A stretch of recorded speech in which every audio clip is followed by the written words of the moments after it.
Hello everyone. In the last lecture, we are discussing about our example number 1 in which we are covered our step number 1, which is the coefficient of earth pressure. In the second step, we are discussing about our minimum depth of foundation, which is taken as 1.2 meter. After that, we have to find out our total depth. It means total height of retaining wall. After that, we are discussing about this step, which is the width of base slab. So, what is the value of base slab? So, it is clear that our width of base slab is 4 meter and our width of toe slab is 1.2 meter. Okay, so in this lecture we are discussing about the thickness of base slab. So let us start our example. So what is the equation of thickness of base slab? So the equation of thickness of base slab is h by 12 to h by 15 in your book, but we are taken as h by 15 to h by 12, because if your denominator is higher, then first your value is small and last your value is large. So you have to take easy to take in between value. Okay, so your thickness of base slab is h by 15 to h by 12.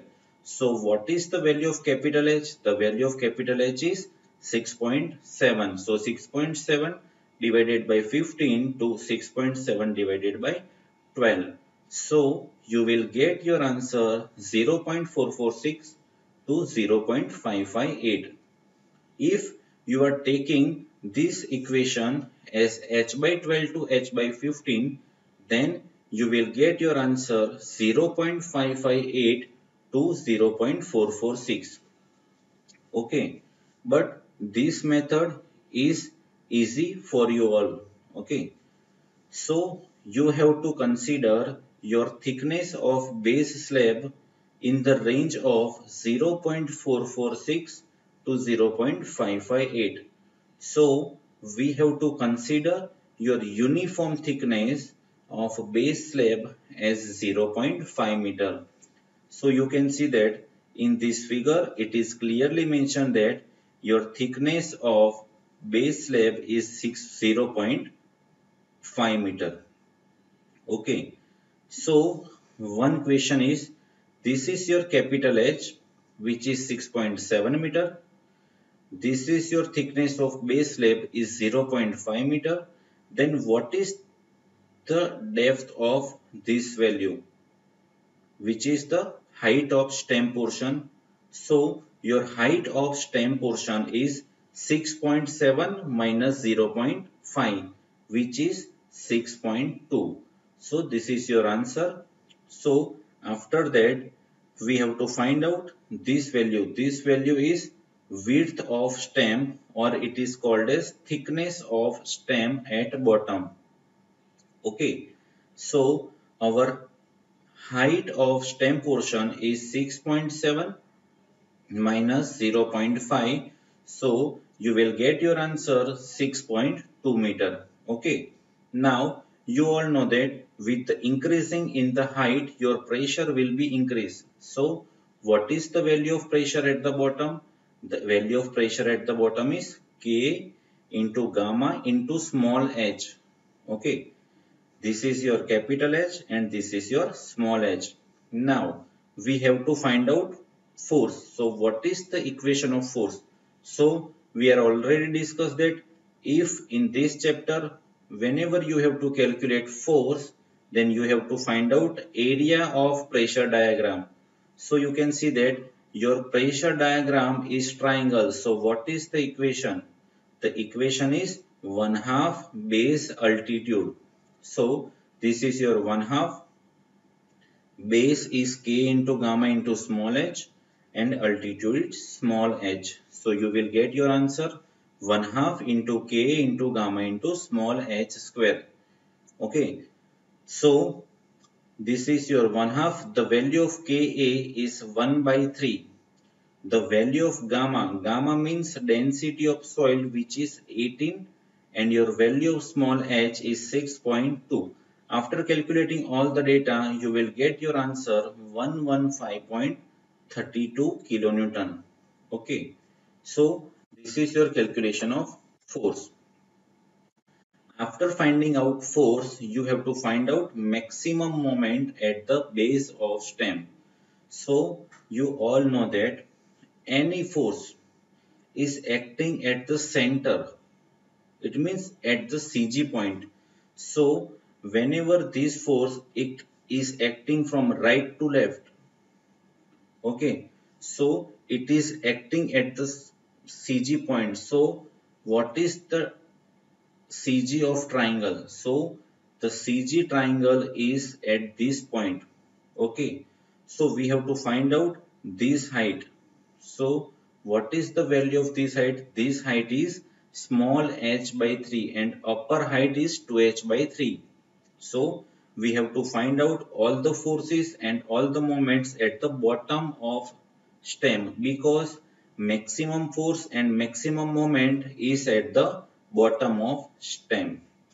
So our answer of moment is force into perpendicular distance, which is 115.32 into 6.2 divided by 3. So you will get your answer 238.32 kilonewton into meter. But this force and this moment is unfactored moment. So you will get your answer and you have to find out your component with factored moment. So your value of factored moment is multiplied by 1.5. So your 1.5 into 238.32. So you will get your answer 357.48 kilonewton into meter. Okay, so this is your MU, maximum moment, MU, ultimate moment. Okay, so you all know that in your ESD, elementary structural design, whenever you have to find out any depth of beam or any component, so you have to use this formula for FE415, which is mu is equal to 0.138 FCK BD square. Okay, so your value of mu means ultimate moment. So the answer of ultimate moment is 357.48 into 10 raised to 6, because this 357.48 is in kilonewton into meter. So you have to find out this kilonewton into meter to Newton into mm. So whenever you have to convert kilonewton into meter to Newton into mm, you have to multiply this value with 10 raised to 6. So 357.48 into 10 raised to 6 is equal to 0.138 is constant. What is FCK? FCK means you have to characteristic strength. So in the question it is clearly mentioned that you have to find out you have to use M20 grade of concrete. So your value of FCK is 20. Now what is B?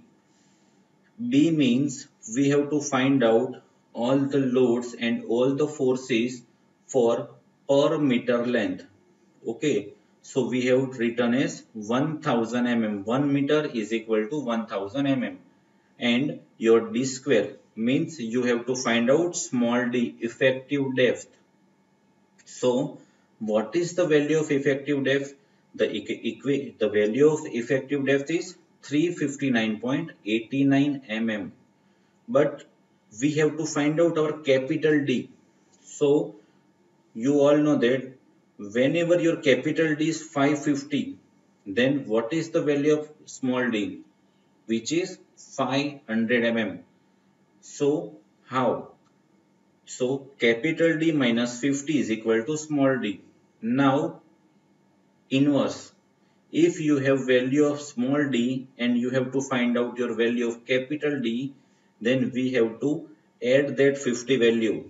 to find out capital D. So your capital D is 359.89 plus 50. So you will get your answer 409.89 mm. So it means whenever at the bottom of stem our maximum moment is 357.48 kilonewton into meter, then minimum 409.89 mm thickness is required at the bottom of stem. So for factor of safety and round figure we have to provide it 450 mm. Okay, so 450 mm, which means 0.45 meter. Okay, so you can see that this is your value 4 meter whole. So this is your value 4 meter, this is 1.2 meter, and this is 0.45 meter. So you will get your answer the width of heel slab. So what is the value of width of heel slab? So you can see that width of heel slab is 4 minus 1.2 minus 0.45. So you will get your answer 2.35 meter. Okay. After that, you can see that this is your retaining wall in which this portion is extra provided. So this portion is called a shear key. So you never know that your this dimension is safe or not, while we have to calculate your stability check in your next step. Okay, so if you are failed in your next step, so you are redesign your step number 2. So for your factor of safety, in all the questions you have to provided shear key, because what is the function of shear key? The function of shear key is to prevent against sliding. Okay, so if we are not providing this shear key, then we may be fail against factor of safety against sliding. Okay, so what is the dimension of shear key? So you can see that this width. So what is the value of this width? The value of this width is 0.45 meter. And what is this depth? This depth is similar as this depth. So this is 0.5 meter and this is 0.45 meter. So what is the area of shear key? The area of shear key is 0.45 in horizontal direction and 0.5 in vertical dimension. So you can see that your provided shear key size is 0.45 into 0.5 meter below base to prevent sliding of the wall. Okay. Now you can see that in this retaining wall all the dimensions are ready, but one dimension is not ready. So this dimension is stem width at the top. So whenever in the question this dimension is not given, then you have to take this width as 0.2 meter.